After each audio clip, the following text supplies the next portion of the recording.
आज हम बात करेंगे उन दोनों ही विधायकों के विषय पर जिनके परिक्षेत्र के अंतर्गत 41 इमारतें आती थी और 41 इमारतों में किस प्रकार से इन्होंने काम किया, किस प्रकार से नजरअंदाज किया और पत्रकारों को सीधे तौर पर कैसे टारगेट किया और किस प्रकार से हाईकोर्ट के आदेश के बाद उनके पैर दौड़ने लगे। आइए इस विश्लेषण करते हैं और समझते हैं कि आखिर उनके कामकाज किस प्रकार रहे। नमस्कार, मैं सचिन दीक्षित, आप देख रहे हैं एशियन न्यूज। विधायक यानी जनप्रतिनिधि, जनता ने वोट दिया, उसके बाद आप विधायक बने। आपके वोट की ताकत यानी जनता की वोट की ताकत से आपको संविधान के हिसाब से आपको विधानसभा भेजा गया। विधानसभा क्यों भेजा गया? ताकि जनता की शिकायतों को आप पत्र में तब्दील करके अपने ताकत का प्रयोग करके संबंधित विभाग, संबंधित अधिकारी, संबंधित मुख्य सचिव, संबंधित कैबिनेट के मिनिस्टर, संबंधित मुख्यमंत्री से मुलाकात करके उस शिकायत के लिए आप लड़ सके, झगड़ सके और जनता के समाधान की आवाज को बुलंद कर सके।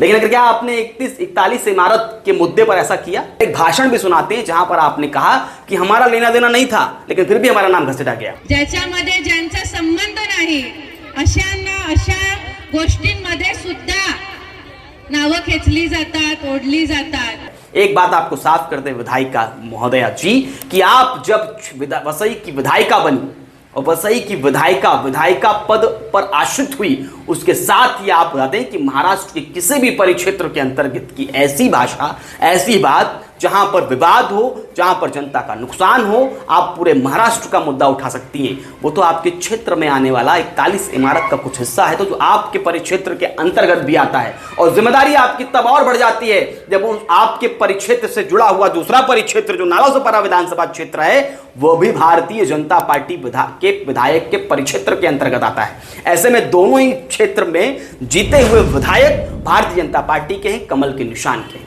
ऐसे में जिम्मेदारी आपकी बढ़ जाती है। आप अगर ये कह रही हैं हमारा नाम घसीटा जा रहा है तो ये गलत है।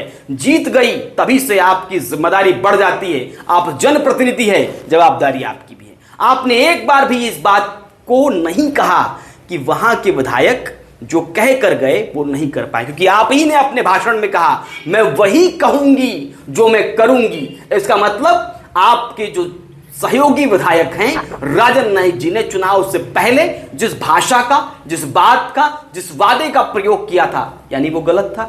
वो गलत बात का आपने विरोध क्यों नहीं किया? जब आप कह रही हैं जो मैं कहूंगी वही करूंगी तो आपके सहयोगी विधायक ने जो कहा वो क्यों नहीं किया?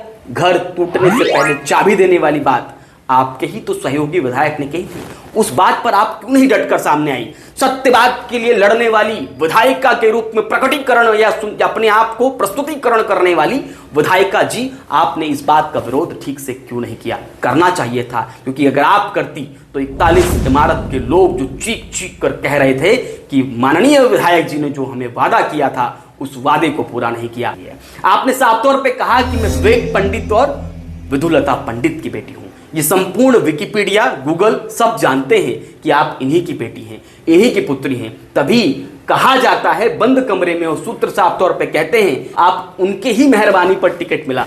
इसके अलावा प्रमुख बात तो यह है जब वहां के लोग रो रहे थे, बिलख रहे थे, तब एक कार्यक्रम वहां पर हो रहा था जहां से महज 100 कदम की दूरी पर 41 इमारत के लोग बिलख रहे थे, रो रहे थे और आपके भारतीय जनता पार्टी का कार्यकर्ता भी बिलख बिलख कर रो रहा था और कैमरे के सामने, हमारे सामने कह रहा था कि हमने भारतीय जनता पार्टी को जिताकर भूल की।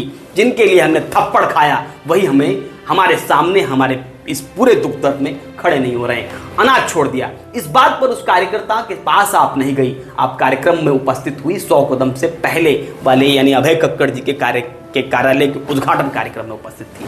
क्या आपको इससे भी फर्क नहीं था? खैर, आगे हम आते हैं। आप ये भी भूल गई कि वहां पर जो आपने नाम लिया विवेक पंडित, विधुलता पंडित, आपकी माँ है, पिता है, उसका सम्मान करना चाहिए। लेकिन याद रखिए नवीन दुबे जी ने आपके चुनाव में बहुत मेहनत की है।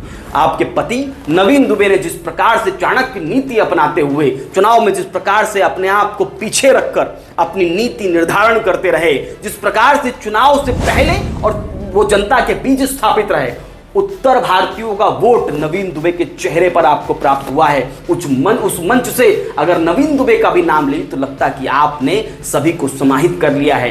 खैर, आज आपने पुनर्वसन मामले के लिए संबंधित विभाग की सचिव से मुलाकात की और बातचीत की, लेकिन ये कब किया? जब हाईकोर्ट पर पहुंचा एक वकील जिसका नाम है विजय कुर्ले।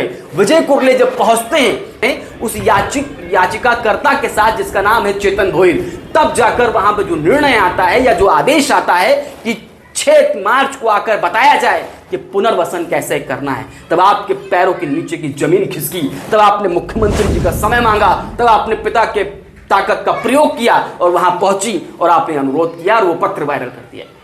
अच्छी बात है, तब जब जागो तभी सवेरा। निश्चित रूप से अगर तभी भी गई तब भी ठीक है, लेकिन लोगों को पुनर्वसन के नाम पर जुमला नहीं चाहिए, अब नतीजा चाहिए। विजय कुर्ले और चेतन भोईर की लड़ाई अब और आगे जाएगी। 6 तारीख को अगर हाई कोर्ट के सामने, माननीय उच्च न्यायालय के सामने यहाँ की VVCMC और आपकी महाराष्ट्र सरकार दोनों मिलकर सही बात कहेंगी, पुनर्वसन की बात पर डट कर खड़ी रहेंगी, तब माननीय क्षेत्र की जनता को न्याय मिलेगा और हमारी पत्रकारिता सार्थक होगी। तब तक हम तो आवाज उठाते रहेंगे, सवाल करते रहेंगे। आपने ये भी कह दिया कि पत्रकारों के सवाल पर आपको फर्क नहीं पड़ता। राजन नाईक से लेकर विधायिका स्नेहा दुबे, पंडित जी दोनों ही लोग, याद रखिए जनता के जनप्रतिनिधि हैं आप। पत्रकारों का सवाल करना लाजमी है, पत्रकारों का सवाल करना जायज है, क्योंकि पत्रकार सवाल करता रहेगा तो जनता के दुख दर्द जो आप भूल जाते हैं उसे हम याद दिलाते रहेंगे।